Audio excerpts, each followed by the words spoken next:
आज हम वचन से बात करेंगे और आज हम और कुछ अधिक जानने का प्रयास करेंगे जो एक मसीही जीवन में होना चाहिए।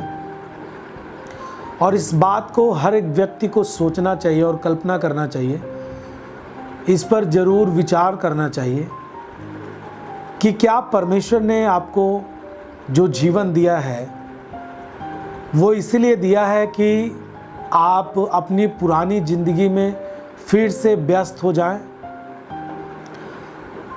क्या आपने कभी सोचा कि प्रभु ने हमारे जीवन में इतना अद्भुत काम किया, हमारी फैमिली में अद्भुत काम किया, हमारे खुद के जीवन को परमेश्वर ने पाप से बचाया। क्या उसने जब आपको बचाया तो फिर आप उसी पुरानी ज़िंदगी में व्यस्त होना, उसी पुरानी ज़िंदगी में जीवन जीना आपके लिए अच्छा है? वो क्या संकेत करता है आपके लिए, आपको सोचना चाहिए।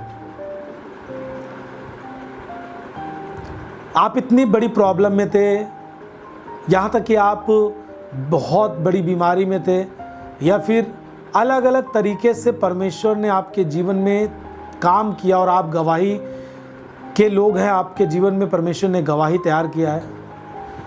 ऐसा कोई भी व्यक्ति नहीं है जिसके जीवन में परमेश्वर का काम ना हुआ हो और वो प्रभु के पीछे हो लिया हो।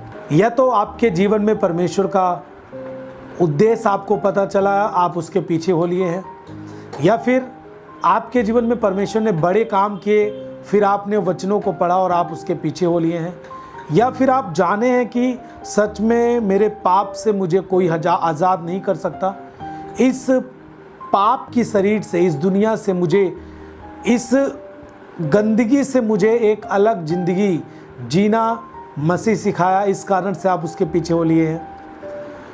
क्या इन सब को होते, इन सब के होने के बावजूद भी आप अपनी ज़िंदगी फिर से उस पुरानी ज़िंदगी की तरह जीवन जीना पसंद करते हैं?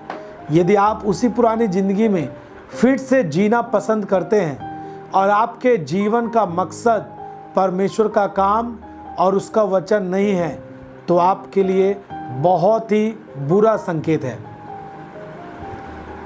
ये नहीं कि मैं आपको श्रापित कर रहा हूँ, परंतु मैं आपको सावधान कर रहा हूँ, आपको अलर्ट कर रहा हूँ कि यदि आपकी ज़िंदगी में परमेश्वर ने काम किए और आपने उसकी खोज नहीं की, परमेश्वर ने आपकी ज़िंदगी में बड़े काम किए और आपने उससे और जानने का प्रयास नहीं किया, और आप उसी पुरानी ज़िंदगी में लगातार जीना पसंद कर रहे हैं, इसका मतलब यह है कि आपको फिर से उससे ज़्यादा खराब ज़िंदगी में, उससे बुरी और निचली दशा में जाने में आपको देरी नहीं लगेगा। मैं धन्यवाद देता हूं उन लोगों के लिए जिन्होंने परमेश्वर के उद्देश्य को अपने जीवन के लिए जान लिया और समझ लिया। तो क्या आप सोचते हैं, जितने भी जवान लोग मुझे देख रहे हैं, आपकी ज़िंदगी को परमेश्वर ने आज इस तरह बनाया, क्या इसलिए खुदावन ने आपको आज़ाद किया कि आप केवल सब कुछ छोड़ करके, प्रभु के काम छोड़ करके, प्रार्थना छोड़ करके, केवल और केवल अपने अपने उद्देश्य को, यानी पढ़ाई करके कुछ करना है, केवल इसमें लग जाएंगे आप? अब आप एक बात बताइए, कौन व्यक्ति नहीं चाहता कि मेरे पास एक अच्छा घर हो? हर व्यक्ति चाहता है। हर व्यक्ति चाहता है कि मेरे घर के लोग अच्छे से खाएं। हर व्यक्ति चाहता है कि मेरे घर में कोई बीमार ना हो। हर व्यक्ति चाहता है कि मुझे भी किसी वस्तु की घटी ना हो, मेरे फैमिली में किसी वस्तु की घटी ना हो, और वो हर प्रयास करता है अपने घर को सुख देने के लिए, एक अच्छी वस्तु देने के लिए और उपलब्ध कराने के लिए। आप एक बात बताइए, जब आप शारीरिक चीज़ों की इच्छा, भली चीज़ों की इच्छा रखते हैं आप अपनी ज़िंदगी में, तो क्या आपके जीवन में ये भी इच्छा नहीं होनी चाहिए कि आपका परमेश्वर, जिसने आपको इस लायक बनाया कि आज आप काम कर पा रहे हैं, जिसने आपको इस लायक बनाया कि आज एक अच्छी ज़िंदगी जी पा रहे हैं, आप उसके उद्देश्य को ना जाने?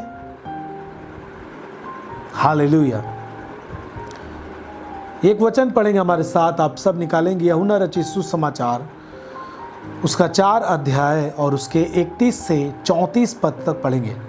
इस बीच उसके चेलों ने यीशु से यह विनती की, प्रभु यीशु मसीह के चेले यीशु मसीह के पास आए और प्रभु यीशु मसीह से विनती करने लगे, हे रब्बी अर्थात हे गुरु, कुछ खा ले। क्यों? क्योंकि उसके चेले उसको बहुत दिन से, बहुत समय से कुछ खाए हुए नहीं देखे थे और वो यीशु मसीह की चिंता करते थे। और उन्होंने कहा, प्रभु आप कुछ खा लीजिए क्योंकि आपको भूख लगी होगी और आप लगातार इन कामों में बिजी हैं, परमेश्वर के कामों में बिजी हैं, आप सुसमाचार के काम में इतने बिजी हैं कि आप खाना भी नहीं खा रहे हैं, तो आप कुछ खा लीजिए। हे रब्बी अर्थात इसका मतलब हे गुरु, आप कुछ खा लें। परंतु उसने उत्तर दिया उनको, यीशु मसीह ने उत्तर दिया, मेरे पास खाने के लिए ऐसा भोजन है जिसे तुम नहीं जानते। फिर से सुनिए आप, यीशु मसीह ने अपने चेलों से कहा, मेरे पास खाने के लिए ऐसा भोजन है जिसे तुम नहीं जानते। अब चेले चौंक गए और 33 पद में लिखा है, तब चेलों ने आपस में कहा, क्या कोई उसके लिए कुछ खाने को लाया है? जो प्रभु हमारे खाने की वस्तु को पसंद नहीं कर रहा और कहता है कि तुम नहीं जानते मेरे पास कुछ खाने के लिए दूसरा कुछ भोजन उपलब्ध है।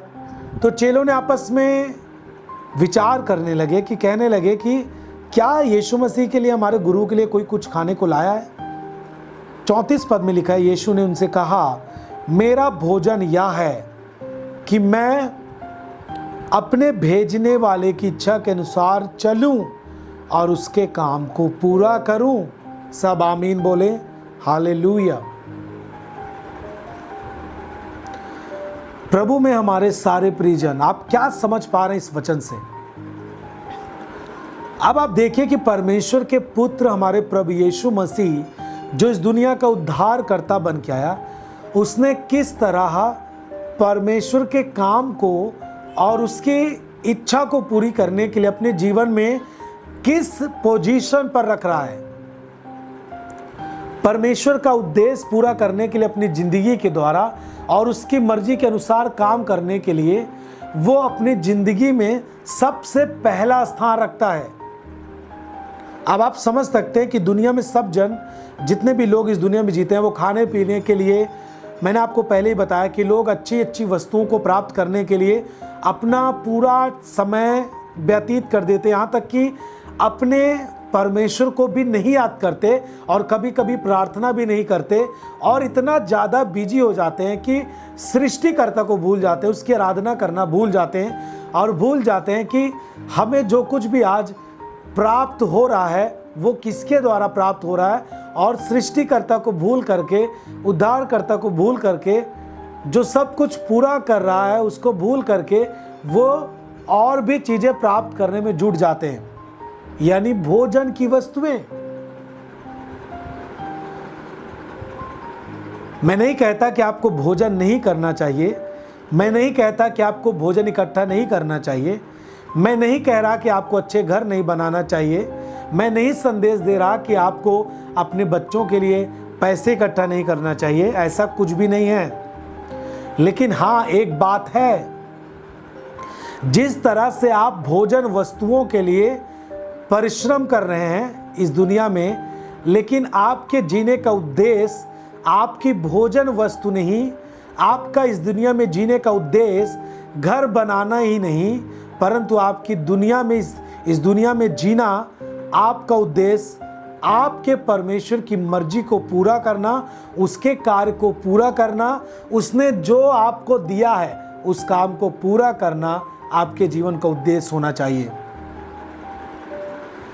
देखिए, आपकी ज़रूरतें हैं भोजन वस्तु, अच्छी वस्तुएं खाना, यह आपके जीवन में ज़रूरत है।